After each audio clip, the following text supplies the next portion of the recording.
আসসালামু আলাইকুম রহমতুল্লাহি ওয়া নাহমাদুহু ওয়া নুসাল্লি আলা রাসূলিল কারীম আম্মা বা'দ বিসমিল্লাহির রহমানির রহিম আলহামদুলিল্লাহ। আল কোরআনের ঘটনাবলী কোর্সের আজকে আমরা পঞ্চম সেশনে জয়েন করেছি। আলহামদুলিল্লাহ, আমরা আজকে খুব গুরুত্বপূর্ণ কিছু বিষয় আলোচনা করব ইনশাআল্লাহ। গত ক্লাসে আমাদের টপিক ছিল আদ সম্প্রদায়, কওমে আদ এবং তাদের কাছে প্রেরিত যে নবী ছিলেন হযরত হুদ আলাইহিস সালাম। তো তাদের ব্যাপারে আমরা আলোচনা করেছিলাম। তো আজকে আমাদের আলোচনা অন্য একটি জাতি এবং অন্য একজন রাসূল নিয়ে। তো কোরআনে আদ জাতির সাথে যেই আরেকটা জাতির কথা বারংবার উল্লেখ করা হয়েছে, আল্লাহ সুবহানাহু ওয়া তাআলা অনেক জায়গায় দুই জাতির কথা একসঙ্গে উল্লেখ করেছেন। সেটা হচ্ছে আদ এবং সামুদ। তো আজকে আমাদের টপিক হচ্ছে সামুদ সম্প্রদায় এবং তাদের কাছে প্রেরিত যে নবী ছিলেন, রাসূল ছিলেন হযরত সালেহ আলাইহিস সালাম। তো সামুদ সম্প্রদায় বা সামুদ জাতি, যেটা কওমে সামুদ নামে কোরআনে এসেছে। তো আরব যে গোত্রগুলো ছিল বা প্রাচীন আরব যে জাতিগুলো ছিল তাদের মধ্যে থেকে অন্যতম একটা জাতি, আদ জাতির নেই। ঠিক আছে? তো আমরা অনেক জাতির ইতিহাস এবং গল্প কোরআনে দেখি, এরা সবাই কিন্তু আরবই ছিলেন না, তাই না? আহ অধিকাংশই অনারবি, বা আমরা যদি দেখি যে আরবের আশেপাশের মানুষজন, হ্যাঁ, আমরা একটু হিসাব করলে দেখতে পাবো যে খুব কম আহ নবী আছেন যারা হচ্ছে আরবে জন্মগ্রহণ করেছেন। কারণ সেই সময়ে মিশর অনারবি ছিল, ইরাক, তারপরে হচ্ছে শাম মানে হচ্ছে সেই সময়ের মানে এখনকার যেই প্যালেস্টাইন, তারপরে হচ্ছে লেবানন, তারপরে জর্ডান, সিরিয়া, এই পুরো জায়গাটার নাম ছিল শাম, বিলাদুস শাম বলা হতো। তো এই জায়গাগুলোতে অনেক নবী রাসূল এসেছে, কিন্তু এগুলো কোনো কিছুই কিন্তু আরব, মানে এই জায়গার মানুষদের আরব বলা হতো না এবং এরা আরবি ভাষায় কথা বলতো না। শুধুমাত্র জাজিরাতুল আরব, মানে আরব উপদ্বীপ, যেটা আমরা গত ক্লাসে বিস্তারিত আলোচনা করেছি এই ব্যাপারে, যে জাজিরাতুল আরব কাকে বলে এবং আরবদের যে শ্রেণী বিভাগ সেই ব্যাপারগুলো আলোচনা করেছিলাম। তো এবং কিভাবে অন্য দেশগুলো আস্তে আস্তে আরবের মধ্যে ঢুকেছে এবং এখন যে আরব বলতে আমরা বিরাট একটা জায়গা জুড়ে বুঝি, অনেকগুলো দেশ বুঝি, সেটা কিভাবে হলো এই বিষয়গুলো নিয়ে আমরা আলোচনা করেছি অলরেডি। তো মূল আরব যারা ছিলেন, এরকম যে গোত্রগুলো, জাতিগুলোর কথা বর্ণনা হয়েছে কোরআনে, তার মধ্যে আদ জাতি ছিল একটা এবং সামুদ জাতি ছিল আরেকটা। ঠিক আছে, কওমে সামুদ।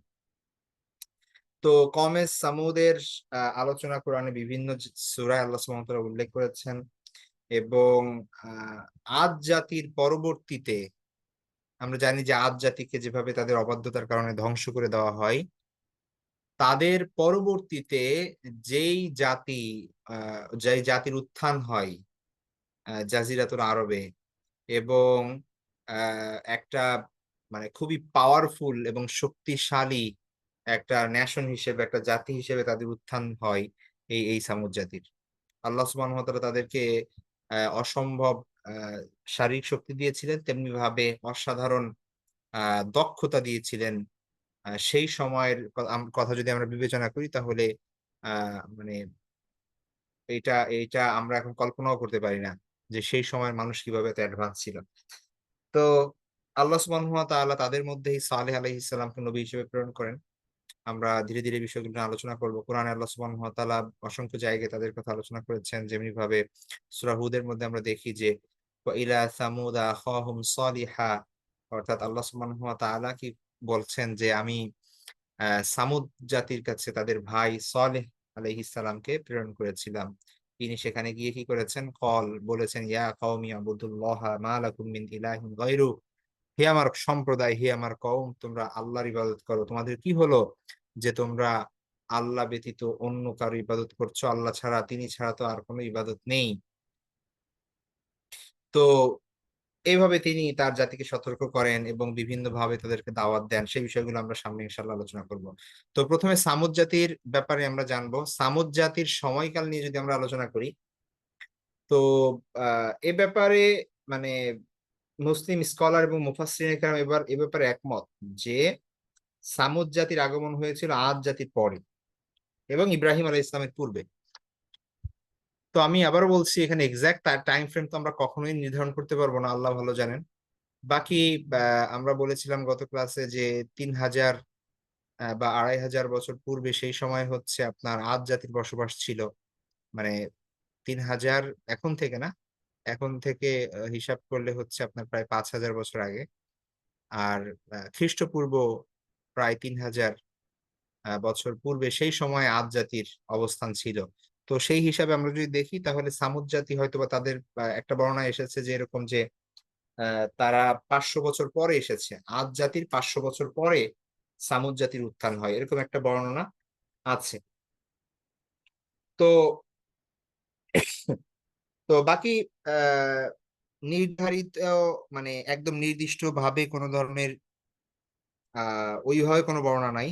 বরং বিভিন্ন সূরা আরাফের বিভিন্ন জায়গায় এবং সূরা হুদ, সূরা শুআরা, সূরা নামলের বিভিন্ন জায়গায় যেখানে আল্লাহ সুবহানাহু ওয়া তাআলা হযরত সালেহ আলাইহিস সালাম এবং সামুদ জাতির কথা উল্লেখ করেছেন, সেখানে বিভিন্ন মুফাসসিরিনে কেরাম সেই জায়গাগুলোই এগুলোর তাফসীরের ক্ষেত্রে বর্ণনা করেছেন এই বিষয়গুলো। এখন এইগুলার এক্সাক্ট তথ্য আসলে কতটুকু সে ব্যাপারে আমি আবারও বলছি যে এই মুফাসসিরিন কেরামের একটা অংশ, অধিকাংশ বিষয়গুলো নিয়েছিলেন তারা ইসের থেকে, মানে বনু ইসরায়েলদের নেওয়া রেওয়ায়েত থেকে, যেগুলোকে ইসরায়েলি রেওয়ায়েত বলা হয়। ঠিক আছে, অর্থাৎ জুজীয় খ্রিস্টীয় যেই সোর্স আছে সেগুলো থেকে। তো ওগুলোর কথা সত্য হতে পারে, আবার ভুলও হতে পারে। আমরা সে ব্যাপারে লানুসাদ্দিকু ওয়া লা নুকাযযিবু।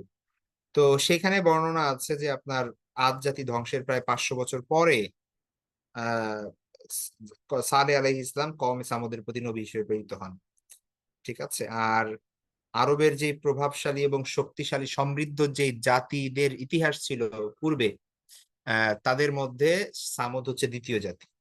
ঠিক আছে। এবং বলা হয়ে থাকে যে আদ ও সামুদ, এই যে আমরা গত ক্লাস আলোচনা করেছিলাম যে ইরাম, ঠিক আছে, একজন ব্যক্তির নাম যার নামে, যার বংশধর থেকে মূলত আদ নামে একজন ব্যক্তি ছিল, এবং তারপরে তার থেকে হচ্ছে আদ জাতি বা আদ সম্প্রদায় আসে, তার সন্তানদেরকে বলা হয় আদ সম্প্রদায়। তো এদের পূর্বপুরুষ একজনের নাম ছিল ইরাম, এবং ইরামের নামই হচ্ছে মূলত একটা শহর বা হচ্ছে আপনার আদ জাতির যেই আপনার কি বলে সভ্যতার কেন্দ্রবিন্দু, আহ সেই সময়ের রাজধানী বলা যেতে পারে ছিল। ঠিক আছে। সেই ইরাম, তাফসীরের কিতাব এটাও এসেছে যে ইরাম, আহ, এ ইরামের যে আপনার অধস্তন বংশধর যারা পরবর্তী পুরুষ, তাদের মধ্যে আদ যেমন ছিল, এই তাদের মধ্যে থেকেই আবার আরেকটা গ্রুপ ছিল, এরা হচ্ছে পরবর্তীতে সামুদ গোত্র হিসেবে আপনার স্বীকৃতি লাভ করে এবং প্রসিদ্ধ হয়। ঠিক আছে। তো তাদের মধ্যে আমরা দেখি যে আদ এবং সামুদ জাতির মধ্যে প্রায় 500 বছর বা 1000 বছরের এই ডিফারেন্স ছিল। এবং আহ, স্থানের ক্ষেত্রেও যদি আমরা বিবেচনা করি তাহলে দেখব যে কওমে সামুদের ভৌগোলিক অবস্থান এইটা আপনার আদ গোত্রের ভৌগোলিক অবস্থান থেকে আরো দূরে ছিল। হ্যাঁ, আমরা যদি দেখি যে এই মানচিত্রের দিকে যদি তাকাই একটু, আপনারা যদি এখানে খেয়াল করেন, সৌদি আরব, সৌদি আরবের মানচিত্র দেয়া আছে। তো আদ জাতির অবস্থান ছিল মূলত এই এরিয়াতে। হ্যাঁ, আমরা গত ক্লাস আলোচনা করেছি, যেখানে মূলত আরুবুল খালিতে ওমান, ইয়ামান এবং সৌদির যে বাউন্ডারি, সেই জায়গা, বিশেষ করে ওমানের এই, ইয়ামেনের এই আপনার হাজরামাউত এরিয়া। তো এই জায়গাগুলোতে মূলত ছিল যেটাকে আমরা আল আহকাফ বলে জানি। ঠিক আছে, কোরআনে উল্লেখ করা হয়েছে। তো সেটা ছিল মূলত ইসের অবস্থান স্থল, আদ জাতির অবস্থান স্থল আহকাফ। আর সামুদ জাতির অবস্থান স্থল হচ্ছে যে জায়গাটা, সেই জায়গাটাকে বলা হয় হিজর। সূরা কোরআনে একটা সূরাই আছে আল হিজর নামে, আমরা জানি।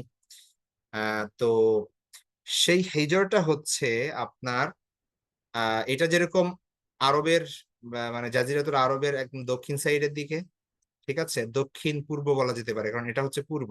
ঠিক আছে, এটা হচ্ছে ইস্ট, আর এটা হচ্ছে ওয়েস্ট। ঠিক আছে, এটা হচ্ছে পশ্চিম, আর এটা হচ্ছে আপনার সাউথ, আর এটা হচ্ছে আপনার নর্থ। তো আদ জাতির অবস্থান আহকাফ, এটা ছিল হচ্ছে আপনার ইস্ট এবং সাউথ, অর্থাৎ উত্তর, সরি উত্তর না, মানে দক্ষিণ পূর্ব কোণে ধরা যেতে পারে আর কি, হ্যাঁ, অনেকটা। আর হিজর যেটা, হিজর যে এরিয়াটা, সেই এরিয়াটা হচ্ছে আপনার জাজিরাতুল আরবের হিসাবে যদি আমরা দেখি, সেটা হচ্ছে নর্থ ওয়েস্ট সাইড, অর্থাৎ উত্তর পশ্চিম। হ্যাঁ, এই উত্তর পশ্চিম সাইডে এই জায়গাটায় মূলত, এটাই হচ্ছে মূলত আপনার সামুদ জাতির বসবাস ছিল হিজর এরিয়ায়। বর্তমানে আপনি যদি খোঁজ করেন, তাহলে অবশ্যই এটা তো সৌদি আরবিয়ার মধ্যে। আর আদ জাতির অবস্থানের ব্যাপারে আপনার এখন যদি আপনি সেখানে যান, মানে খুব বেশি নিদর্শন সেখানে দেখা যাবে না, শুধু মরুভূমি ছাড়া। কারণ তাদেরকে একবারে আপনার, তাদের যে সভ্যতা ছিল, নগর ছিল, ঘরবাড়ি ছিল, সেগুলোকে একবারে মাটির সাথে মিশিয়ে দেওয়া হয়েছিল। ঠিক আছে, আর সেখানে গিয়ে শুধু বালুই দেখা পাওয়া যায়। তারপরেও কিছু ছিটে ফিটে এখনো আপনার নিদর্শন আছে। কিন্তু আপনি যদি সামুদের জায়গায় যান এবং হিজরে যান, যেটা আপনি বর্তমানে আপনার সৌদি আরবিয়াতে একটা প্রদেশ, মানে এটা মদিনার মধ্যেই পড়ছে। আপনার পুরো মক্কা মদিনার যে এরিয়া, এই এরিয়াটাকে হচ্ছে আপনার পুরা রিজন বলা হয়। এই রিজনটাকে বলা হয় হচ্ছে আপনার হিজাজ রিজন। হ্যাঁ, এই হিজাজ রিজনের মধ্যে, মানে অঞ্চল, রিজন মানে হচ্ছে অঞ্চল। তো এই অঞ্চলের মধ্যে মক্কাও আছে, মদিনা আছে। তো মদিনা একটা প্রদেশ আপনার, মদিনা যেরকম একটা শহর আমরা জানি, এই শহরের বাইরে মদিনা নামে আর একটা প্রদেশ আছে, মানে ওই শহরটা ওইটার ভেতরে। তো এই প্রদেশের অন্তর্ভুক্ত হচ্ছে আপনার এই আল উলা নামে, আল, এটা হচ্ছে আপনার ওলা, এরকম আর কি বানানটা হয় আইন দিয়ে। আল ওলা নামে একটা এলাকা আছে, এরিয়া আছে। এই যে দেখছেন আপনারা, এই এরিয়াটা হচ্ছে মূলত আল ওলা যে এরিয়া। এই এরিয়ার মধ্যে আহ আপনার মানে আর্কিওলজিক্যাল অনেক সাইট আছে, বুঝতে পারছেন? এখানে প্রত্নতাত্ত্বিক অনেক নিদর্শন আছে, অনেক পূর্বের জাতিদের হিস্ট্রি সেখানে আছে। তো এখানে আপনার এই হিজর, এই আল উলার মধ্যে, হ্যাঁ, এটা এখন বর্তমানে এই জায়গাটা পরিচিত হচ্ছে মাদাইনে সালেহ নামে, অর্থাৎ সালেহ আলাইহিস সালামের যেই আবাসভূমি ছিল এবং শহর ছিল সেটা। হ্যাঁ, আমরা জানি যে মাদাইন, আহ, এই শব্দটার অর্থ হচ্ছে মূলত আপনার মদিনা থেকে মুদুন, মাদাইন এই শব্দগুলো এসেছে, অর্থাৎ শহর। তো সালেহ আলাইহিস সালামের যেই এলাকা, মাদাইনে সালেহ বলা হয় এটাকে, সেই হিজর এরিয়া এখনো সৌদিতে যদি আপনি যান, এটা এখন আপনার টুরিস্ট এরিয়া আর কি। হ্যাঁ, অনেক পর্যটক এখানে আসে এবং বিশেষ করে ওয়েস্ট থেকে, আমেরিকা, ইউরোপ থেকে অনেক মানুষ সেখানে ঘুরতে আসে। তো এইটা একটা মানে খুবই ট্রেন্ডি এরিয়া আর কি। তো এই মাদায়েনে সালেহ, যেখানে সালেহ আলাইহিস সালামের জাতি বা সামুদ জাতি, তারা এখানে বসবাস করত। ঠিক আছে, এটা এখনো মানে বিদ্যমান, আপনি গিয়ে দেখতে পারবেন। তো আমরা যদি কিছু ইয়াও দেখি, আপনি, আমি কিছু ছবি এখানে ইন্টারনেট থেকে কালেক্ট করেছি, তাদের ওয়েবসাইট আছে, উইকিপিডিয়া আপনি পাবেন। দেখেন, তাদের যে অন্যতম কিছু নিদর্শন ছিল, সামুদ জাতির বৈশিষ্ট্য যদি আমরা বলি, তাহলে আপনি দেখবেন যে সবার আগে আদ জাতিকে আল্লাহ সুবহানাহু ওয়া তাআলা যেরকম প্রাচুর্য দিয়েছিলেন, ঠিক আছে, ওই সব কিছুই সামুদ জাতির মধ্যে ছিল। শারীরিক শক্তি, তারপর হচ্ছে দক্ষতা, প্রাকৃতিক সম্পদ। একটা বিশেষ জিনিস তাদের মধ্যে ছিল, সেটা হচ্ছে পাথর কেটে পাহাড় খোদাই করে, মানে পাথরের যে পাহাড় বড় বড়, হ্যাঁ, আমরা তো বাংলাদেশে দেখি মাটির পাহাড়, কিন্তু আরবে এরকম পাহাড় আছে যেগুলো পাথরের পাহাড়। তো পাথরের যে পাহাড়, সেই পাহাড় কেটে সেগুলোর ভেতর তারা বসবাস করত, সেগুলাকে সুন্দর কারুকার্য খচিত করে সেগুলোকে তারা প্রাসাদ হিসেবে মানাতো। ঠিক আছে, মানে অলরেডি বিশাল বড় পাহাড় যেটা অলরেডি পাথর, সেটাকে কেটে কেটে সেটার ভিতরে তারা বসতি স্থাপন করতো। এইটা তাদের একটা অনন্য গুণ ছিল। এবং এখন পর্যন্ত মানুষ মানে সেই জায়গাগুলো যখন ভ্রমণ করে, তখন মানে অবাক হয়ে যায় যে এইটা কিভাবে সম্ভব সেই সময়ের মানুষের কাছে, যাদের কাছে উন্নত প্রযুক্তির, মানে আমরা ধারণা করি যেটা আর কি, যে উন্নত টেকনোলজি ছিল না এখনকার মতো, তারপরে বড় ধরনের মেশিন টেশিন এগুলো ছিল না যেগুলো দিয়ে তারা এই কাজগুলো করবে। কিন্তু আমরা মানে এখন কোনো এগুলোর কোনো এক্সপ্লেনেশন নাই যে তারা এগুলো কিভাবে করেছে। তো তাদের একটা বিশেষ বৈশিষ্ট্য ছিল এটা। কোরআনে আল্লাহ এগুলো কথা উল্লেখ করেছেন, যে তাদের অবস্থা, যে তারা কিভাবে পাহাড় কেটে তারা বাড়ি বানাতো, ঘর বানাতো এবং সেখানে তারা থাকতো। তো আমরা যদি কিছু ছবি দেখি, এখানে দেখেন আপনারা এই ছবিগুলো সেই হিজরের মানে মাদাইনে সলেহের ছবি। তো আপনি যদি যান, এগুলো এখনো সেইভাবে আছে। আপনি দেখতে পাবেন যে হাজার হাজার বছর অতিবাহিত হয়ে গিয়েছে, কিন্তু সেই নিদর্শনগুলো এখনো আছে। যে এই বড় বড় পাহাড় কেটে সেগুলো সুন্দর কারুকার্য করে সেখানে তারা আবাসস্থল বানিয়েছিল। ঠিক আছে? এগুলো এখনো সেই সাইট গুলো আছে। দেখেন এগুলো। তো এটা পুরো একটা শহর ছিল, নগর ছিল, এখানে মানুষের আনাগোনা ছিল, বাজার ছিল, তাদের সকল কাজকর্ম ছিল এখানে। কিন্তু এখন সেগুলো এরকম বিরানহীন অবস্থায় পড়ে আছে। এই পাহাড় কেটে কেটে তারা এরকম বাড়ি বানিয়েছিল। এখনো সেগুলো আছে। তো এটা হচ্ছে সৌদিতে আপনার আল ওলা নামে যে এরিয়া, সেই এরিয়াতে মাদাইনে সলেহ বলা হয় এই এরিয়াকে। ঠিক আছে? বা হিজর বলা হয় এই এরিয়াকে। তো এটা আহ, মানে ইউনেস্কো যেই আপনার ইউনেস্কো যেই আর্কিওলজিক্যাল যেই হেরিটেজ যেগুলো আছে, মানে সাইট গুলো, সেগুলোর মধ্যে অন্যতম। সৌদিতে এরকম অনেকগুলো জায়গা আছে যেগুলো এভাবে তারা টুরিস্ট স্পট করেছে, এবং এইখানে অনেক ধরনের আপনার ইয়া মানে এটাকে কেন্দ্র করে তারা ট্যুরিজমের নানান কিছু করছে আর কি ইদানিং। ওকে, যাই হোক, আমরা তারপরে চলে যাই যে সালেহ আলাইহিস সালাম বা সামুদ জাতি আসলে ব্যাপারটা কি ছিল, তাদের অবাধ্যতা কি ছিল, সমস্যা কি ছিল। তো প্রথমত সবারই আমরা আল্লাহ সুবহানাহু ওয়া তাআলা সাধারণত যাদের কথাই বর্ণনা করেছেন যে এদেরকে ধ্বংস করা হয়েছিল, একটা বিষয় তো তাদের মধ্যে আমরা কমন পাই, প্রায় সবার মধ্যেই ছিল, সেটা হচ্ছে তারা মূর্তি পূজা করত বা আহ আল্লাহ ব্যতীত অন্য কারো উপাসনা করত, যেটা শিরিক বলি আমরা। তাহলে একত্ববাদের অস্বীকার, এটা ছিল তাদের প্রথম মানে সব থেকে বড় গুনাহ, সব থেকে বড় অপরাধ। অর্থাৎ আল্লাহকে না মেনে তারা মূর্তি পূজা করত। তারপর আহ স্বাভাবিকভাবেই নবী যখন আসেন এবং তার দাওয়াত দেন, তো তাকে প্রত্যাখ্যান করা, কুফরি করা, আল্লাহর নিদর্শনকে অস্বীকার করা, এই বিষয়গুলো তাদের মধ্যে ছিল। এবং সলে আলাইহিস ইসলামকে নিয়ে উপহাস করা, হুমকি ধামকি দেওয়া, ঠিক আছে, এবং নিজেরা পাপাচারে লিপ্ত থাকা, রাসূলের কথা না শোনা, যেগুলো আমরা দেখি যে নূহ আলাইহিস ইসলামের সময় তার জাতির মধ্যে ছিল, হুদ আলাইহিস ইসলামের সময় আদ জাতির মধ্যে ছিল। এখন আমরা দেখছি যে সামুদ জাতির মধ্যেও সেই জিনিসগুলো আছে। ঠিক আছে, এবং আমরা সামনে আরো দেখবো, ইব্রাহিম আলাইহিস ইসলামের ঘটনা পড়বো, সামনে আরো অন্যান্য জাতির ঘটনা পড়বো। সেখানে আমরা দেখবো যে আহ দুনিয়ার জীবনটাকে মানুষ মানে এটাকে আহ এটা এমন ভাবে অন্ধ হয়ে আছে যে সে আসলে সত্য মিথ্যা বুঝতে পারছে না, সে চিন্তা করতে পারছে না, এটার মানে বিয়ন্ড সে কোনো কিছু ভাবতে পারে না।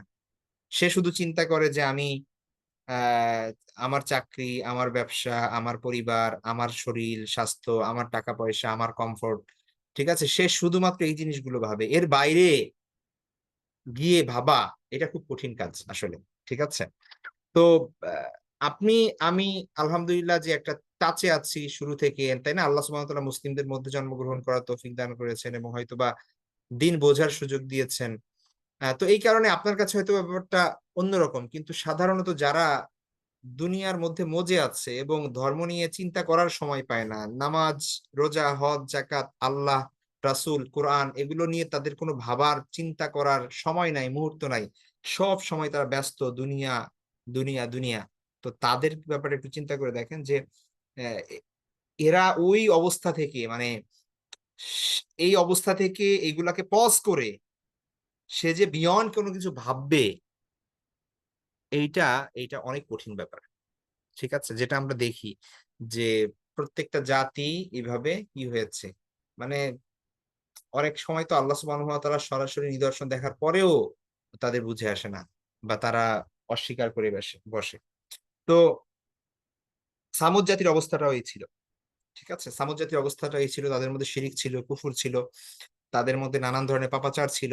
এবং নবী সাল্লাল্লাহু আলাইহি ইসলাম, নবী আলাইহিস সালাম যিনি ছিলেন, সালেহ আলাইহিস সালাম, তাকে হুমকি ধামকি দেওয়া, উপহাস করা, তার সাথে খারাপ ব্যবহার করা, আহ গালমন্দ করা, এই ধরনের নানান বিষয় তাদের মধ্যে ছিল।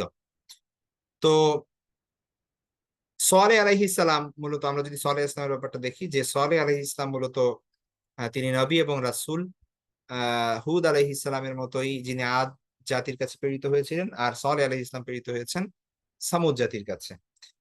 আর আহ তিনি যে সামুদ বংশেরই, এটা আমরা এই আয়াত থেকে বুঝতে পারি, যেখানে আল্লাহ সুবহানাহু ওয়া তাআলা উল্লেখ করেছেন ওয়া ইলা সামুদা আখাহুম সালিহা, যে আমি প্রেরণ করেছি সামুদকে, সামুদের কাছে আমি প্রেরণ করেছি তাদের ভাই সলেহকে।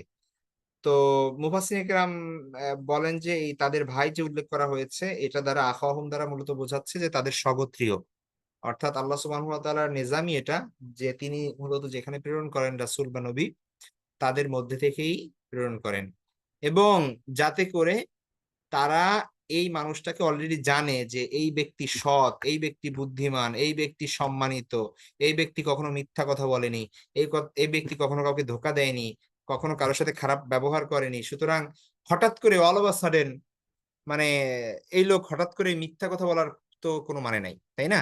সুতরাং যাদের মানে কমন সেন্স আছে, স্বাভাবিক কমন সেন্স আছে, এবং যারা মানে একটু তাদের অন্তরে মানে হিউমিলিটি আছে, একটু তাদের অন্তরে বিনয় আছে, এরা কখনোই কি হবে না, মানে এই লোকের সাথে খারাপ ব্যবহার বা একে প্রত্যাখ্যান করতে পারে না।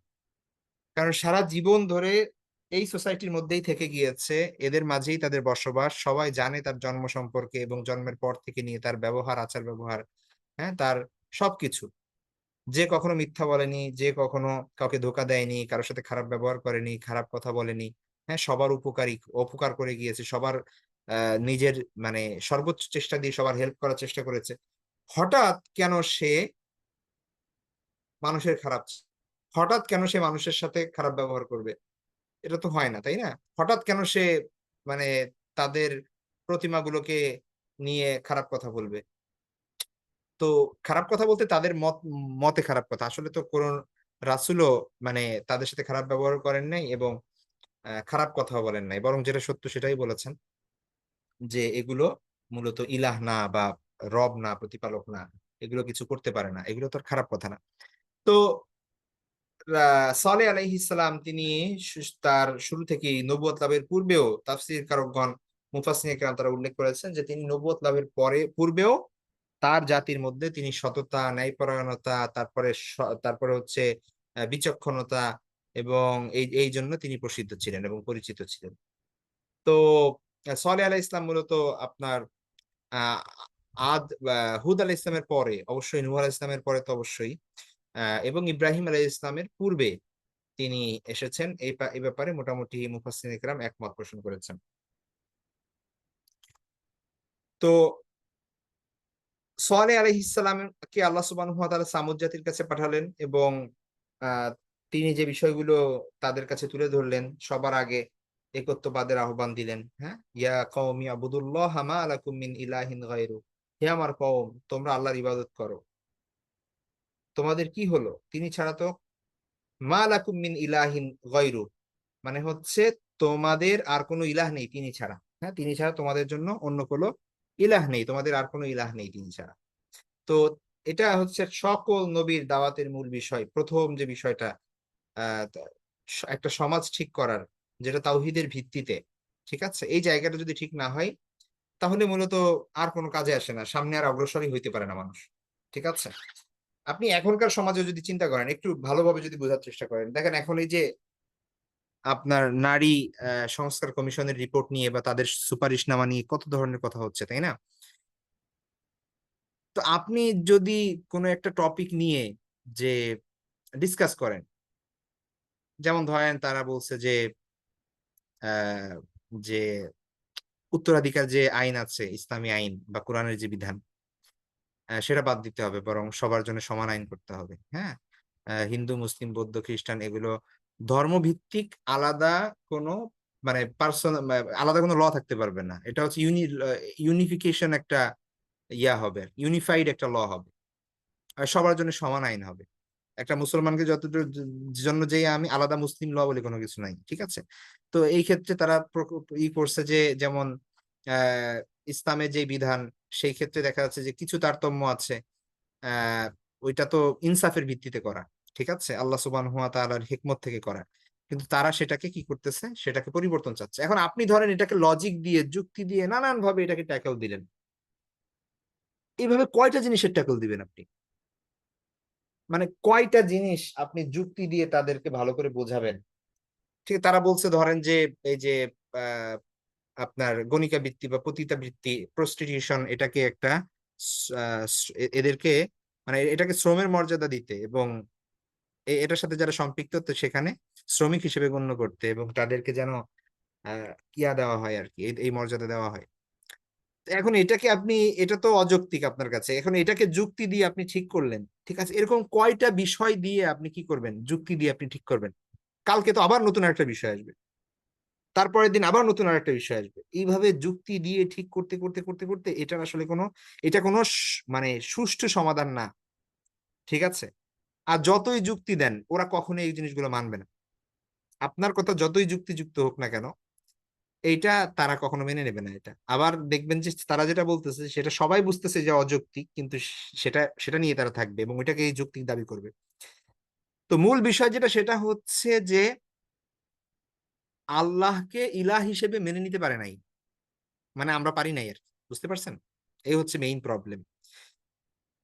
তো আপনি যখন আল্লাহকে ইলাহ হিসেবে মেনে নিবেন, লা ইলাহা ইল্লাল্লাহ মানে হচ্ছে আপনি আল্লাহ ছাড়া কারো ইবাদত করেন না, যেমন আল্লাহ ছাড়া কারো হুকুম মানেন না, আল্লাহ ছাড়া কারোর সামনে মাথা নত করেন না, আল্লাহ ছাড়া কারো বিধান আপনি নেন না, মানে এইটা সবকিছু এই ইলাহ শব্দের মধ্যে, ঠিক আছে? সুতরাং আল্লাহ একটা কথা বলছেন, এটাই আপনার জন্য চূড়ান্ত রকমের মানে সফলতা, এটা পালন করার মধ্যেই। এই বিশ্বাস যেই জাতির, একটা সামষ্টিক জাতির মধ্যে না আসবে এবং দায়িত্বশীল ব্যক্তিদের মধ্যে যতদিন না আসবে, ততদিন আপনি এই ধরনের গার্বেজ দেখতেই থাকবেন, কিছু করার নেই। আপনি তর্ক করবেন, আন্দোলন করবেন, যা খুশি তাই করবেন, কিন্তু আলটিমেটলি এটা চলতে থাকে 2 দিন পর পর। আজকে আন্দোলনের মুখে ওটা বাতিল হবে হয়তো বা নারী কমিশনের ওই রিপোর্ট, কিন্তু পরের দিন 1 বছর পর পর আবার হবে, নতুন করে আবার হবে, এটা হবে, ওই ইস্যু হবে, সেই ইস্যু হবে, নতুন ইস্যু হবে, চলতেই থাকবে এই জিনিসগুলো। কারণ আলটিমেটলি আমরা মানে মূল প্রবলেম হচ্ছে আকীদায়, ঠিক আছে? অথচ যদি তাওহীদ ভিত্তিক একটা সমাজ প্রতিষ্ঠিত হয়, তাওহীদ ভিত্তিক সমাজ প্রতিষ্ঠা মানে হচ্ছে সবকিছুর উপরে আল্লাহ, ব্যাস, আর কোনো কথা নাই। যে যে কোনো বিষয়ে যদি প্রমাণিত হয় যে কোরআন হাদিসে এটা বলা হয়েছে, আল্লাহ এটা চাচ্ছেন, এর উপরে আর কারো কোনো কথা নেই। সেখানে সবাই বাধ্য, সবার যুক্তি সেখানে মাথা নত করবে, সবার আকল সেখানে মাথা নত করবে, সবার বিবেক সেখানে মাথা নত করবে। তাহলে এখানে আর যুক্তি আনার কোনো সুযোগ নাই যে সমাজ, ছেলে মেয়ের এখানে সমান আপনার ইয়া করতে হবে, দিতে হবে, অথবা প্রতিদাবৃত্তির এই অবস্থা, বা হচ্ছে ক্যাপিটাল পানিশমেন্ট এর এর এই অবস্থা, তারপর বিভিন্ন জিনিসের বিভিন্ন রকমের, এইগুলো নিয়ে আর আলাপ নাই তখন। আলাপ একটাই, সেটা হচ্ছে একটা তাওহীদ ভিত্তিক সমাজ, এবং সমাজের যারা মূল থাকবে, যারা রাষ্ট্র পরিচালনার দায়িত্ব থাকবে, তারা এই বুঝের থাকবে। যদি এই জিনিসটা যতদিন না হবে, ততদিন পর্যন্ত এই ধরনের জিনিস চলতেই থাকবে, ঠিক আছে? এখন আমরা তো তাওহীদ ভিত্তিক সমাজ না, আমরা হচ্ছে মানে ডেমোক্রেসি ভিত্তিক সমাজ, ওয়েস্টার্ন ভ্যালু বেসড যেই ডেমোক্রেসি, সেইটার ভিত্তিতে আমাদের সমাজ এখন পরিচালিত হচ্ছে, আমাদের রাষ্ট্র পরিচালিত হচ্ছে, ঠিক আছে? সুতরাং আমরা এখন মানে চাইলেও অনেক কিছু করতে পারছি না, তাই না? এখন এই জায়গাগুলো আমাদের অ্যাটলিস্ট, এখন আমার আপনার হাতে কি করার আছে, অ্যাটলিস্ট সচেতন হতে হবে, আমাদের পরের জেনারেশনকে ঠিক করতে হবে সেই জিনিসগুলো সম্পর্কে, মানে প্রত্যেকের অন্তরে আল্লাহ ছাড়া আর কেউ যে ইলাহ না, এইটা ভালো করে ঢুকাই দিতে হবে। এখন ইলাহ মানে শুধুমাত্র সেজদা দেওয়া এইটা না, অনেক বিষয় আছে। আপনি জানেন যে আহ এমন অনেক রাজনৈতিক কর্মী আপনি পাবেন যে তার নেতা যদি কাউকে খুন করতে বলে সে খুন করবে সাথে সাথে, তার নেতা যদি বলে যে তুই সারাদিন না খেয়ে থাকবি তা সে না খেয়ে থাকবে। মানে সিরিয়াসলি বলতেছি, আপনি একটু চিন্তা করে দেখেন।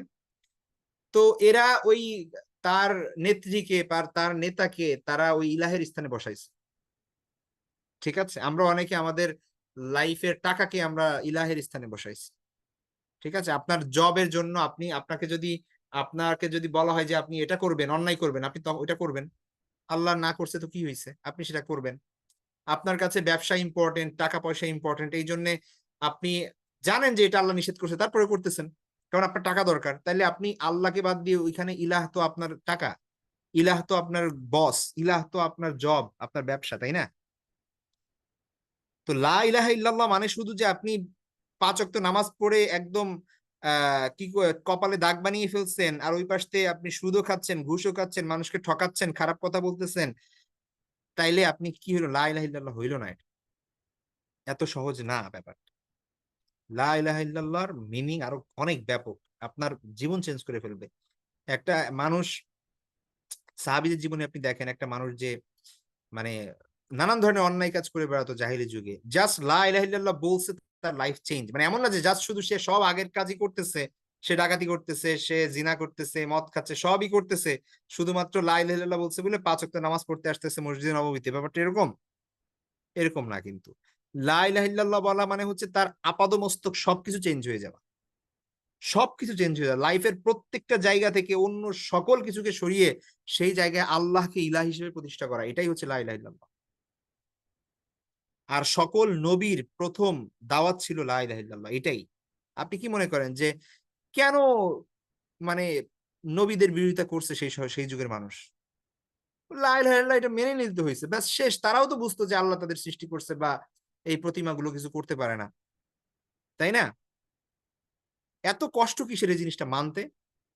আপনি একটু ভেবে দেখেন। কেন আবু জেহেল কি এতই বলদ নাকি? এতই বোকা সে? তাকে বলা হতো আবুল হাকাম, মানে জ্ঞানের পিতা, প্রজ্ঞার পিতা। মানে এত বুদ্ধিমান এবং আ কূটনৈতিক একজন ব্যক্তিত্ব ছিলেন আবু জাহাল। তার বুঝে আসলো না এই ব্যাপারটা? যে আল্লাহ আছেন এবং সে মানল না মুহাম্মদ সাল্লাল্লাহু আলাইহি ওয়াসাল্লামকে। ব্যাস ব্যাপারটা কি এত সোজা? এত সহজ না ব্যাপারটা। এখানে অনেক বোঝার বিষয় আছে। ঠিক আছে? আবু জাহেলও জানতো যে আল্লাহ আছেন। আবু জাহেলও জানতো যে রাসূল সাল্লাল্লাহু আলাইহি ওয়াসাল্লাম সত্য। কিন্তু সে এটাও জানতো যে সে যদি লা ইলাহা ইল্লাল্লাহ মেনে নেয়, তাহলে তার আর বেলালের মধ্যে কোনো পার্থক্য নাই। যে কিনা একটা গোলাম, হাবশী গোলাম। উমাইয়া ইবনে খলফ কিভাবে ইসলাম গ্রহণ করবে? তার গোলাম যে হচ্ছে তার জুতার পরিষ্কার করে এবং তার জুতার কাছে পড়ে থাকে সবসময়। সেই বেলালকে সাথে নিয়ে যদি তার চলতে হয়, তাহলে কিভাবে উমাইয়া ইসলাম গ্রহণ করবে? মানে ব্যাপারটা বোঝার চেষ্টা করেন। তো লা ইলাহা ইল্লাল্লাহর দাওয়াত মানে শুধু লা ইলাহা ইল্লাল্লাহ না। যে আপনি শুধুমাত্র ব্যাস নামাজ পড়তেছেন, আল্লাহকে মানে মেনে নিলেন, ব্যাস এটাই শেষ। আল্লাহ কোরআনে বলছেন না যে, তোমরা কি মনে করো যে শুধু লা ইলাহা ইল্লাল্লাহ বলবা তোমাদেরকে মাফ করে দেওয়া হবে, সবকিছু শেষ? এটা না। বরং আপনার লাইফের প্রত্যেকটা ক্ষেত্রে আল্লাহকে ইলা বানাইতে হবে। ঠিক আছে? তো আল্লাহকে ইলা বানানো মানে, মানে আবু লাহাব এটা জানতো যে তার এত সম্পত্তি থাকা সত্ত্বেও আ এইটা দেখা যাচ্ছে কি করতে হবে? মানুষকে দিয়ে দিতে হবে, সদকা করতে হবে, যাকাত দিতে হবে। তারপরে হচ্ছে অন্যদের খেয়াল করতে হবে। সে সম্পদের খুব পাগল ছিল। আবু জেহেল এটা জানতো যে তার খবরদারি এখন আর চলবে না। উমাইয়া ইবনে খালদ জানতো যে বেলাল আর তার এক কাতারে নামাজ পড়তে হবে দাঁড়ায়। এটা তার ইগোতে লাগতো।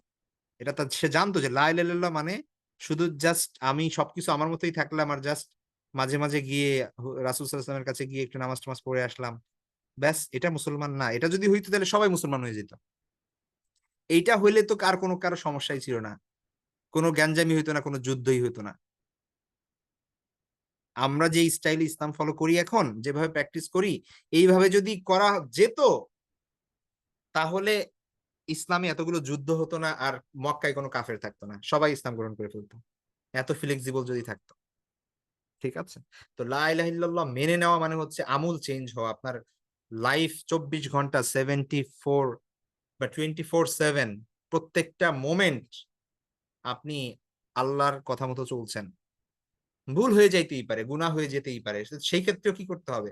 আবার আল্লাহর কাছেই ফিরে যাবেন। আল্লাহর কাছে তওবা করতে হবে, আল্লাহর কাছে ইস্তেগফার করতে হবে। সেটাই না আপনি, তখনই না আপনার লা ইলাহা ইল্লাল্লাহ আপনি জীবনে প্রতিষ্ঠা করলেন।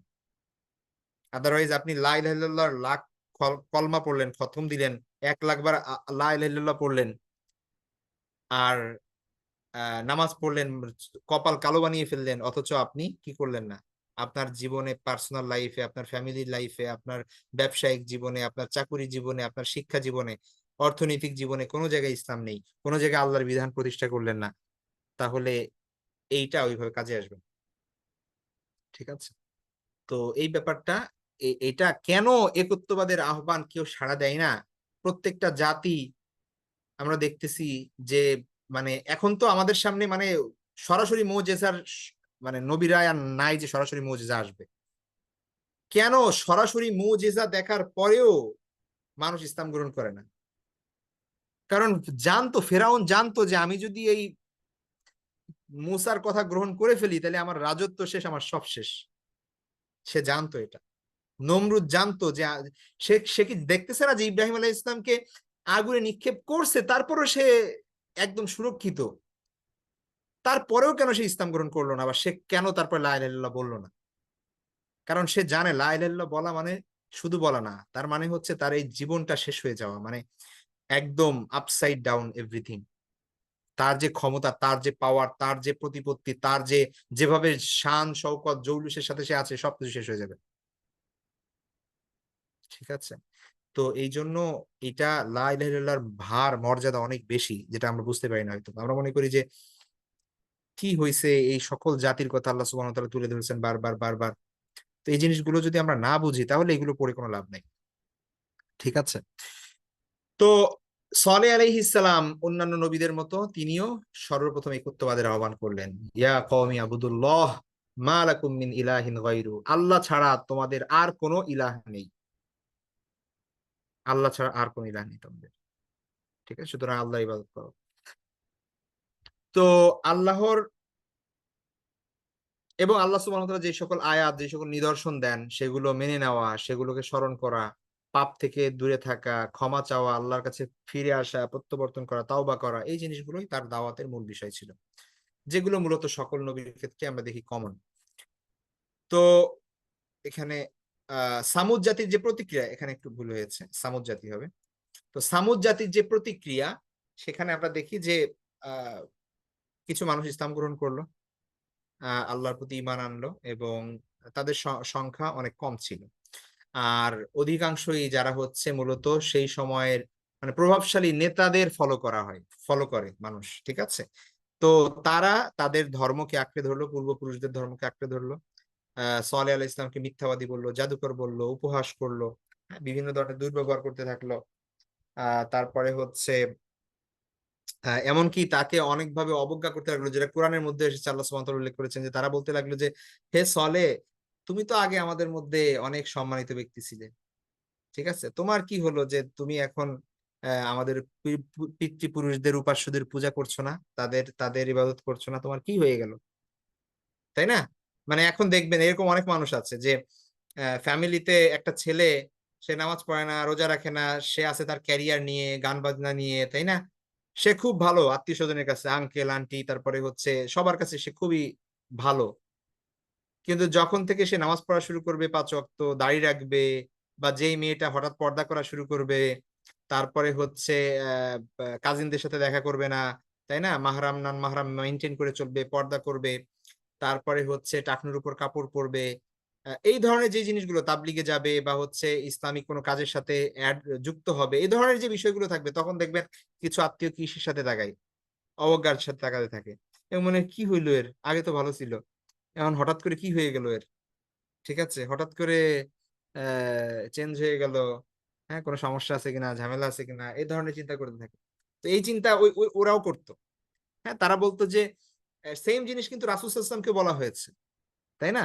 রাসূল সাল্লাল্লাহু আলাইহি ওয়াসাল্লামকেও বলা হয়েছে। তারা এরকম এসে বলতো যে, "কে ভাতিজা, কি হয়েছে তোমার? তুমি তো কত ভালো ছিলা। তুমি তো নেতা হওয়ার কথা আমাদের।" তাই না? কত সম্মানিত ঘরের মানুষ তুমি, কত সম্মান করি আমরা তোমাকে। হঠাৎ করে কি এমন হইলো তুমি এইসব শুরু করছো? আমাদের প্রতিমা, আমাদের উপাস্য, তাদেরকে গালিগালাজ শুরু করছো। তারপর তাদের খারাপ বলছো, ইত্যাদি, ইত্যাদি। এটা কেন? তো তারা এই ধরনের কথা, সালেহ আলাইহিস সালামকেও এ ধরনের কথা বলতে লাগলো। তো তো আ তারপরে আমরা যদি দেখি যে সালেহ আলাইহিস সালামকে আল্লাহ সুবহানাহু ওয়া তাআলা একটা মুজিজা দিয়েছিলেন। তো ব্যাপারটা হয় কি যে দেখেন, আ যেমন আমরা জানি যে রাসূল সাল্লাল্লাহু আলাইহি ওয়াসাল্লাম যখন আ ছিলেন, তখন আমরা জানি যে একটা মুজিজা সংঘটিত হয়েছিল চন্দ্র দ্বিখণ্ডিত হওয়ার, তাই না? এটা তো এমন না যে আল্লাহ সুবহানাহু ওয়া তাআলা এই মুজিজা দিয়ে আল্লাহ রাসূল সাল্লাল্লাহু আলাইহি ওয়াসাল্লামকে পাঠিয়েছিলেন। কিছু মুজিজা আছে যেগুলো আল্লাহ সুবহানাহু ওয়া তাআলা শুরু থেকেই দিয়ে এগুলো পাঠান।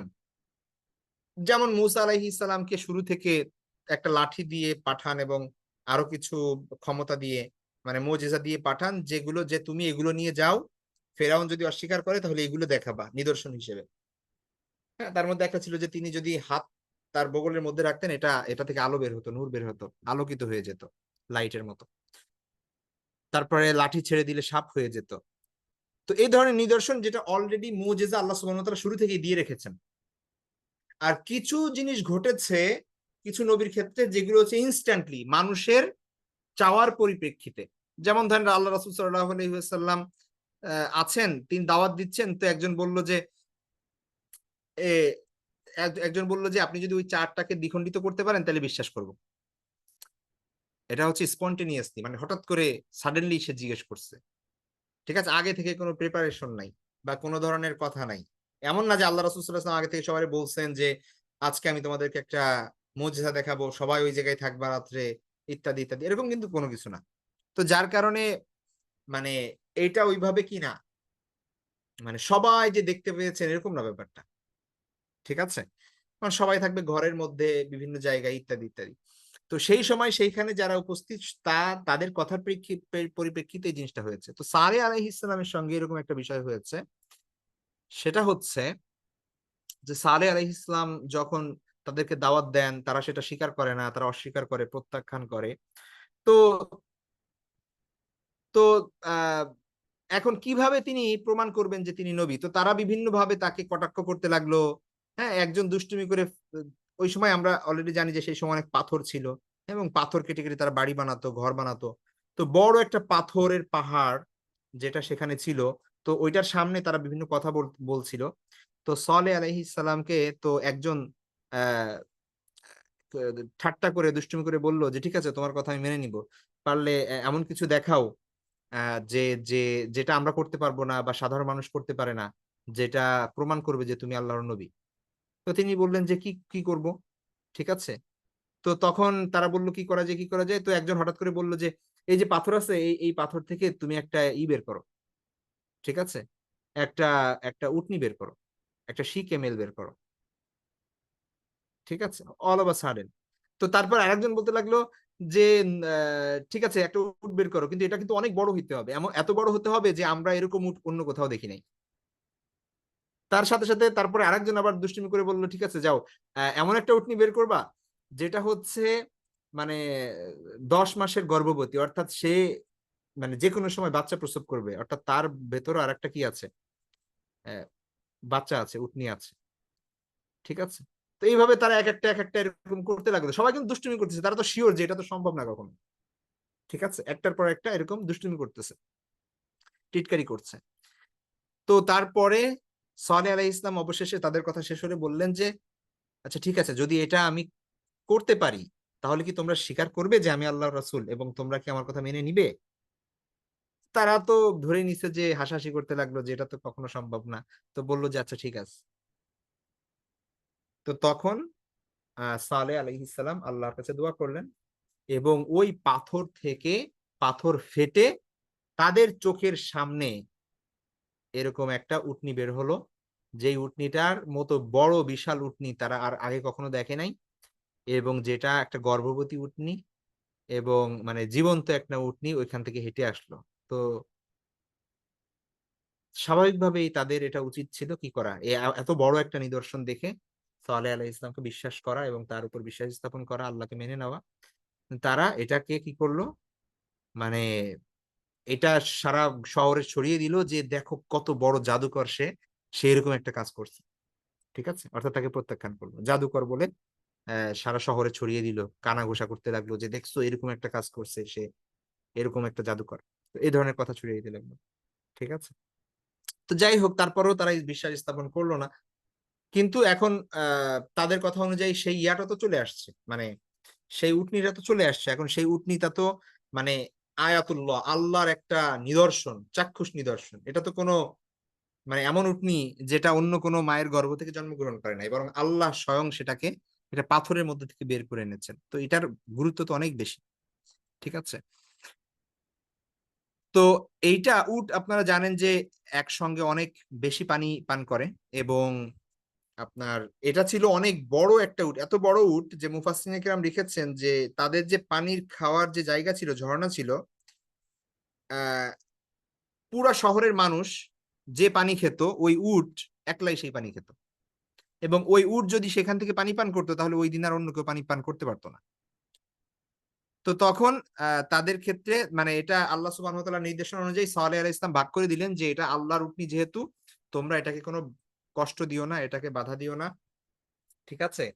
আহ হাদিহি নাকাতুল্লাহি লাকুম আয়া, নিদর্শন স্বরূপ এটা আল্লাহর পক্ষ থেকে তোমাদের জন্য উষ্টি, সুতরাং ফাজারুহা তাকুল ফি আরদিল্লাহ, তোমরা এটাকে ছেড়ে দাও আল্লাহর জমিনে, এটা খাবে। সূরা আরাফের মধ্যে আল্লাহ বর্ণনা করেছেন যে সালেহ আলাইহিস সালাম তাদেরকে এই কথা বললো যে এটাকে কি করো, এটাকে ছেড়ে দাও, এটা তার জমিন, আল্লাহর জমিনে বিচরণ করে খেতে থাকো। ওয়ালা তামাসসুহা বিসুইন ফায়াখুযাকুম আযাবুন আলীম, এটাকে খবরদার কোনো ধরনের অন্যায় করো না এটার সাথে, এটাকে কোনো কষ্ট দিও না, তাহলে তোমাদের কিন্তু আল্লাহ কঠিন আযাব এসে পাকড়াও করবে। তো এটা তারা বলল, এটা তাদেরকে বলা হলো আর কি, সালেহ আলাইহিস সালাম তাদেরকে এটা বললেন।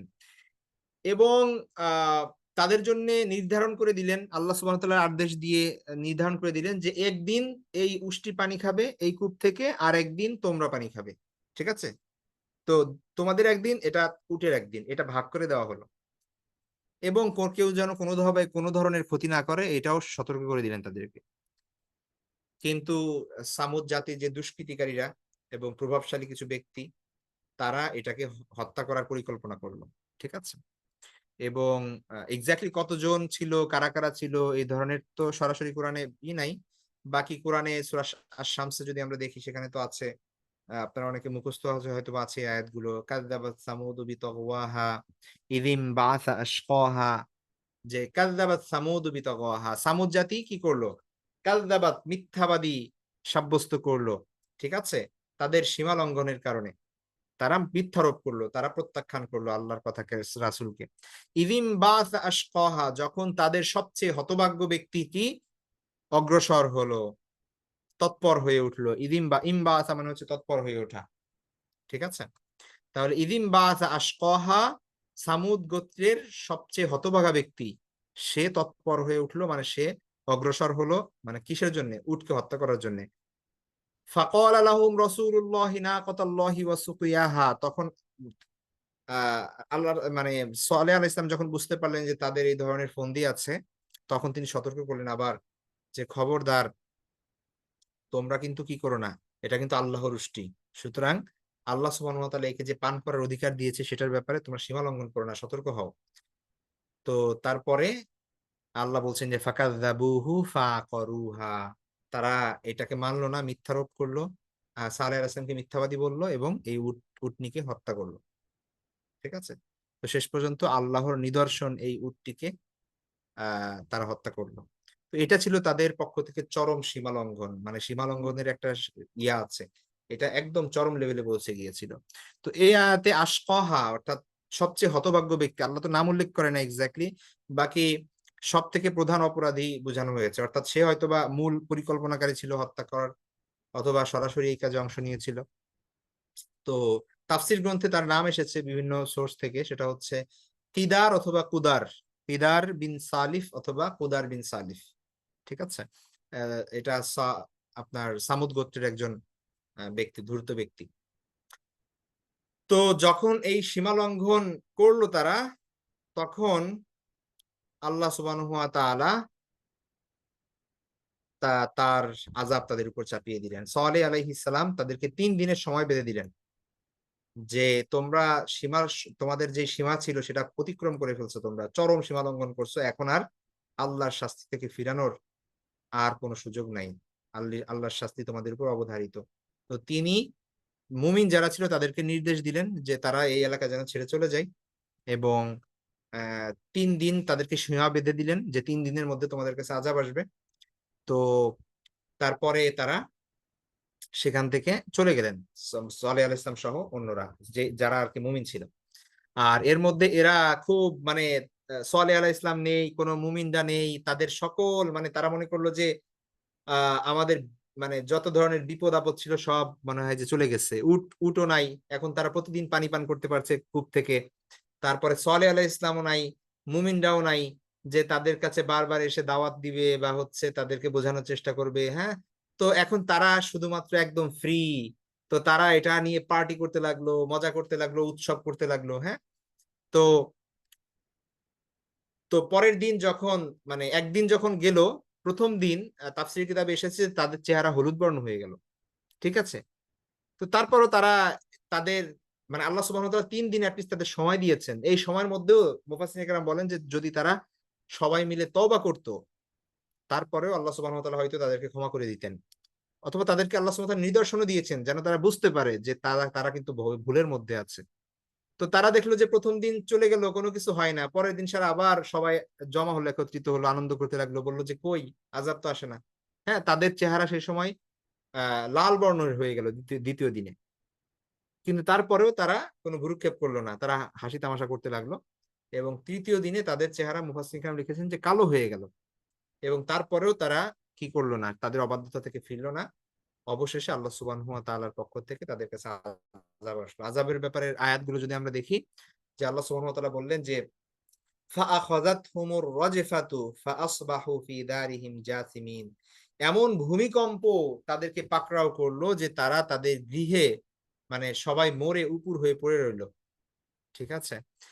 তো অন্য আয়াতে আল্লাহ সুবহানাহু ওয়া তাআলা বলছেন ফাআখাযাল্লাযীনা যালামু আস-সাইহাতু ফাআসবাহু ফি দিয়ারিহিম জাসিমিন। যারা জুলুম করেছিল মানে শিরিক করত, তাদেরকে পাকড়াও করেছিল বিরাট একটা গর্জন আওয়াজ। হ্যাঁ, ফলে তারা তাদের গৃহে উপুড় হয়ে পড়ে রইল। ফাআখাযাতহুমুস সাইহাতু মুসবিহিন, এক বিকট আওয়াজ ভোরবেলায় তাদেরকে পাকড়াও করলো। তো এই ধরনের বর্ণনা আছে। তো মুফাসসিরিনে কেরাম লেখেন যে বিরাট আকারে আওয়াজ প্লাস হচ্ছে ভূমিকম্প এমন ভাবে হলো যে তাদের পুরা মানে একটা মানুষও সেখানে আর বেঁচে বেঁচে নেই। সবাই সেই পুরো সোসাইটি, পুরো সমাজ ধরে পুরো নগরের শহরের মানুষ সবাই মরে রাস্তায় ঘরে সব জায়গায় পড়ে রইল। তো এই হচ্ছে তাদের অবস্থা, শেষ পরিণতি হলো।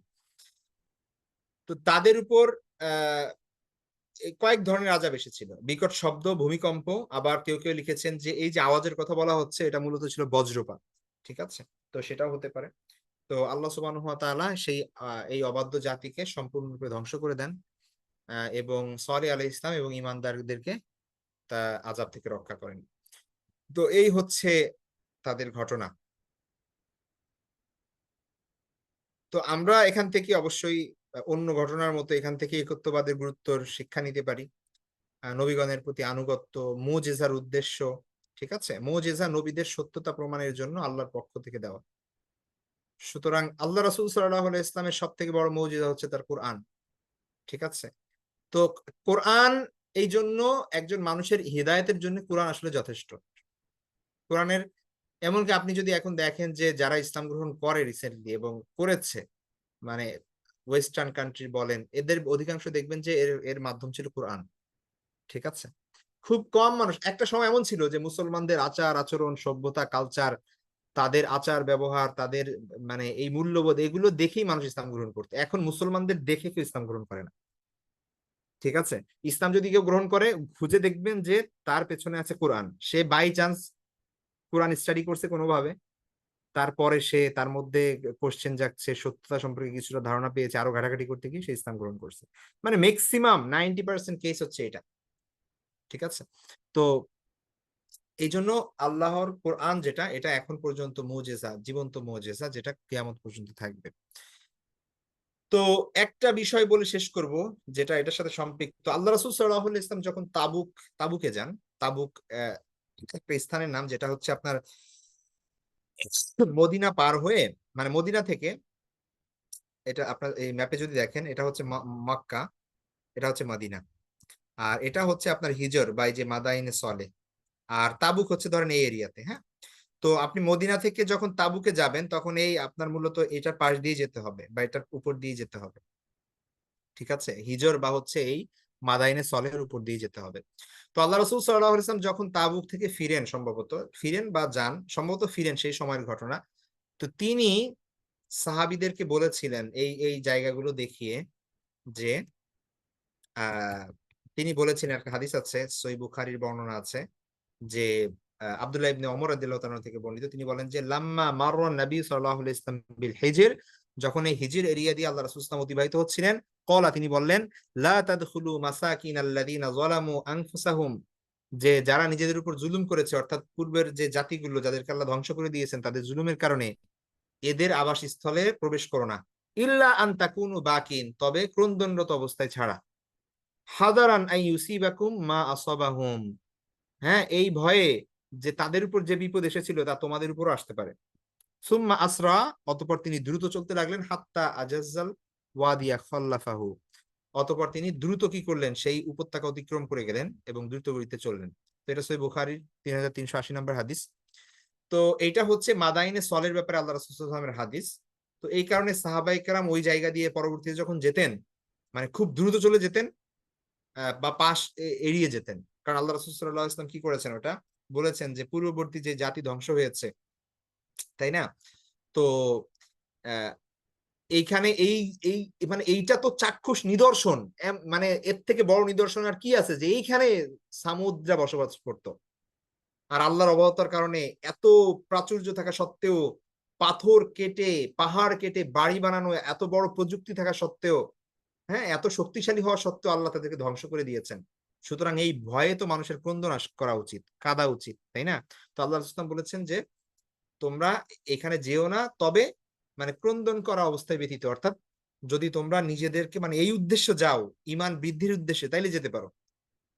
ঠিক আছে? তো এইটার এই হাদিস থেকে মুহাদ্দিস একরাম বলেন যে এটার ব্যাখ্যায় যে আপনার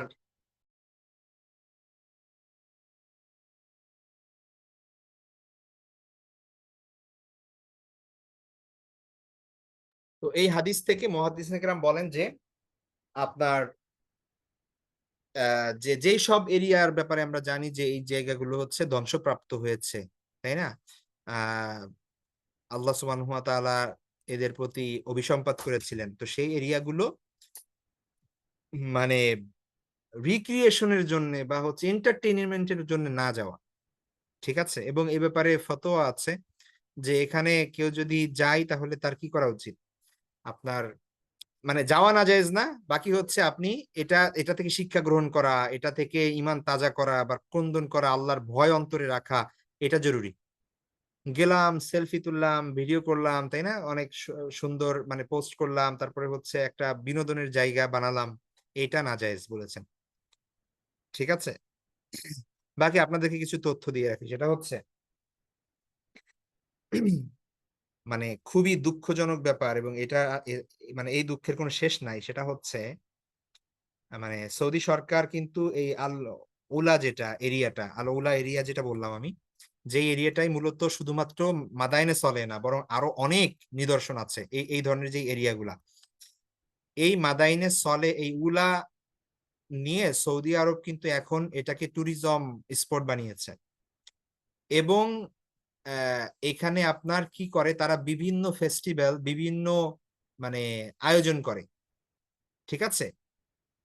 প্রতি বছর এই আল উলাতে আপনার কনসার্ট হয়, যেখানে ওয়েস্টার্ন, আপনার পশ্চিমা আমেরিকা, ইউরোপ থেকে পপ সঙ্গীত যারা গায় আর কি, পপ সিঙ্গার যারা আছে, মেল ফিমেল, এরা আসে এখানে, কি করে, অনেক টাকা দিয়ে সৌদিরা টিকিট কাটে বা বিদেশ থেকে মানুষ আসে।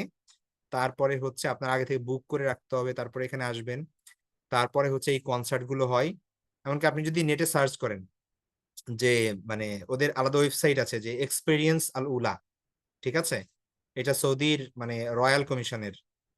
তো এখানে আপনার আপনি যদি সার্চ দেন তাহলে দেখবেন যে এই মাসের মে মাসের 23 তারিখে একটা কনসার্ট আছে। তারপরে হচ্ছে আগামী মাসের জুনের 8 তারিখে একটা কনসার্ট আছে। ঠিক আছে? অর্থাৎ প্রতি বছর এখানে বিভিন্ন কনসার্ট হয় এই এরিয়াতে, মানে এই খোলা ময়দানে, যেখানে এই পিছনে এই যে পাহাড় আছে, মানে এই ধরনের এরিয়াগুলো আপনি সার্চ দিলে পাবেন যে কনসার্টস ইন আল উলা। তাহলে দেখবেন যে সেইখানের অবস্থাগুলো কি। সেখানে আপনার আহ, মানে আমেরিকান পপ সিঙ্গার থেকে শুরু করে ড্যান্সার, তারপরে হচ্ছে আপনার এরা আসে, এবং সেইখানে মানুষ, আপনি দেখলে মনে করবেন না যে এটা সৌদি আরব, আপনি তখন মনে করবেন যে এটা বোধহয় কোনো ওয়েস্টার্ন কান্ট্রির কোথাও বোধহয় কনসার্ট হচ্ছে। ঠিক আছে? তো এটা মানে আমি খালি চিন্তা করি যে হাদিসের মধ্যে আল্লাহ রাসূল সাল্লাল্লাহু আলাইহি ওয়াসাল্লাম জাস্ট এই জায়গায় যেতে নিষেধ করছেন এই ভয়ে যে এখানে আল্লাহর গজব আছে, কেউ যদি যায় সেজন্য কান্না করে যায় আর কি। আর এই জায়গায় আমরা এখন কি করতেছি, ট্যুরিজম স্পট বানাইছি সেটা ঠিক আছে ধরলাম। ওটাকে জাস্টিফাই করা যায় যে ঠিক আছে এটা একটা এরিয়া মানুষ আসবে, ঘুরবে, টিকিট কাটবে, একটা উপার্জনের একটা জায়গা হইলো। ঠিক আছে? অথবা সৌদিতে অনেক বিদেশী আসবে। একটা একটা ইয়া হইলো। কিন্তু এই জায়গায় কনসার্ট করা এবং প্রতি বছর এইটাকে ঢালাও করে করা এবং বিদেশি আপনার আ সিঙ্গার আনা, ড্যান্সার আনা সেই জিনিসগুলা এই জিনিসগুলা আসলে আমি মানে বুঝে আসে না যে কোন সেন্স থেকে করে তারা এবং এটার বিরুদ্ধে কেউ কিছু বলেও না। তো এটা খুবই দুঃখজনক একটা ব্যাপার আরকি। আমি বিশেষ করে এই বিষয়টা যখন আমি লেকচার শিট নিয়ে ভাবতেছিলাম, তখন আল-উলার বিষয়গুলো একটু সার্চ করলাম ওইখানে। তো এই জিনিসগুলো আগে থেকে কিছু জানতাম। এখন এই বিষয়টা আরো মানে ব্যাপারটা আমার নলেজে ঢুকছে আরকি। তো খুবই খারাপ লাগলো আরকি ব্যাপারগুলো দেখে। যে এই জায়গা বিশেষ করে এমন হইতো যে অন্য কোন জায়গায় করতেছে, শহরে করতেছে, রিয়াদে করতেছে সেটা এক কথা ছিল। এমন জায়গায় যেইখানে হচ্ছে আপনার আল্লাহর গজব এসেছে অলরেডি আল্লাহর অবাধ্যতা করার কারণে এবং হাদিস আছে যেই ব্যাপারে সহিহ হাদিস, সহিহ বুখারীর হাদিস। সেই জায়গায় কিভাবে আমরা কনসার্ট করতেছি পশ্চিমা সংস্কৃতির এবং সেইখানের পপ কালচারাল পপ সিঙ্গারদেরকে নিয়ে এসে। ঠিক আছে? তাও আবার মানে বেপর্দা ফিমেল ফাহেসা মহিলাদের। তো এগুলো আসলে খুবই দুঃখজনক ব্যাপার। কিন্তু কিছু করার নাই আসলে আমাদের এই জায়গাগুলোই। তো এই হচ্ছে বিষয়। আল্লাহ সুবহানাহু ওয়া তাআলা আমাদের সকলকে বোঝার তৌফিক দান করুন এবং এগুলো থেকে আমল করার তৌফিক দান করুন। তো ঠিক আছে, আজকে এ পর্যন্তই থাকবে। নেক্সট ক্লাসে ইনশাআল্লাহ আমরা আরেকটা বিষয় নিয়ে আলোচনা করব। তো সে পর্যন্ত সবাই ভালো থাকবেন, দোয়া করবেন। আল্লাহ হাফেজ। আসসালামু আলাইকুম ওয়া রাহমাতুল্লাহি ওয়া বারাকাতুহু।